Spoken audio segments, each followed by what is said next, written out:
So guys, I put this toilet in for this customer's mom about 30 years ago. She was coming home from the hospital and they were looking to get a toilet on the first floor. They didn't want her going up and down the stairs. So they had this little closet off the kitchen. It was a quirky little shape, and the only way I could get it to work was to put a triangular toilet tank in. Yes, believe it or not, they do make them.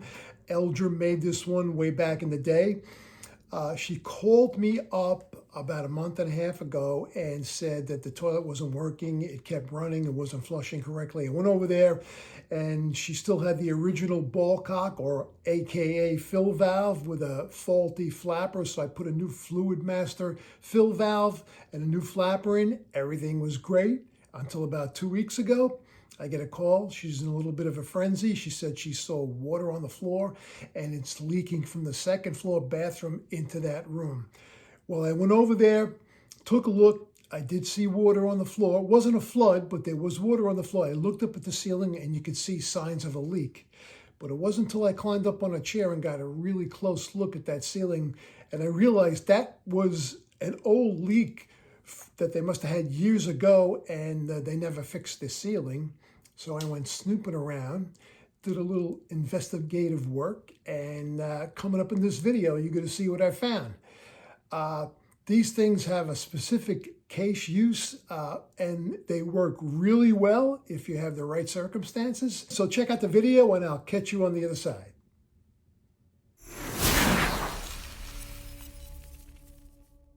So here's the toilet tank after I actually installed the new Fluidmaster supply valve and flapper, and everything was working fine until about 2 weeks ago. She calls me up and tells me she's got a leak coming from the second floor, leaking into this bathroom, that the floor was wet. Wasn't flooded or anything, but it was wet. I went there, I took a look, I looked up at the ceiling, I go, wow, yeah, there's a leak here. Then I climbed up on a chair and realized this is an old leak. They never repaired the ceiling. At that point, I went snooping around. I'm looking on the floor. I'm looking and looking and looking and saying, what the hell's going on here?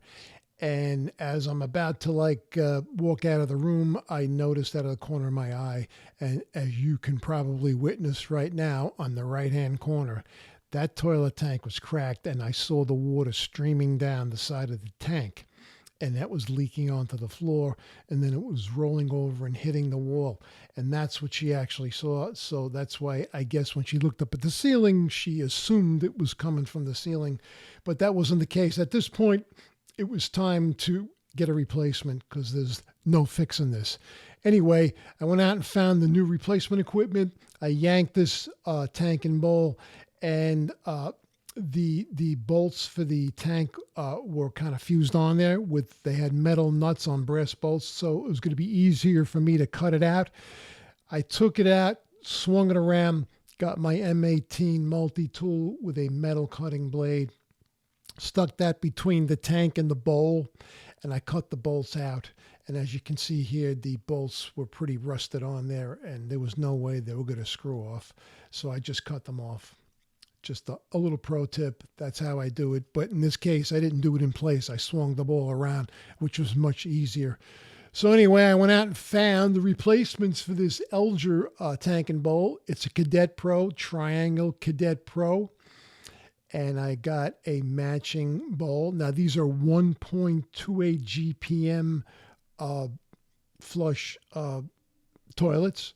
So they don't supply the amount of water that the old one gave her, but nevertheless, it went back and it fit perfectly. So I went in, I prepped the flange with some new bolts, new wax gasket with an internal horn, and I set that bowl in place. And yeah, as you can see coming up here, everything's looking pretty cool. I mean, you can't even tell. And inside this tank, you have a new Fluidmaster with a new 3-inch flapper. Now this is 1.28 GPM flush, and it just like really quickly flushes. But it takes the stuff down. I had paper in there, took it down. Again, the old one was like 3.5 gallon flush. It really used a lot of water. But I flushed it a couple of times. It worked beautifully. It fit perfectly. Everything went in kind of textbook, if you will. I'll give this another flush here. You'll see that coming up. And yeah, this is the way the new toilets flush today. So, you have to get used to flushing using very little water. At any rate, after I was all done, I put the self-closing seat back on it. And you'll see coming up in the next frame here, as I do with all my tank and bowl installations, I do cork the base of the bowl. I leave the back portion of the bowl uncorked, where, God forbid, there's a problem on the bottom. Maybe in the future, that water will leach out the back rather than leak down. But that's the way I do it. A lot of guys don't like to do this, but this is the way I make it work. And yeah, there it is. Another triangle toilet tank installation in the books. So there you go, guys. Yeah, American Standard still makes a Cadet Pro with a triangle tank, and I got the bowl to match, and everything just happened to work out. Now, I don't know how this crack happened. I suspect maybe somebody banged into it.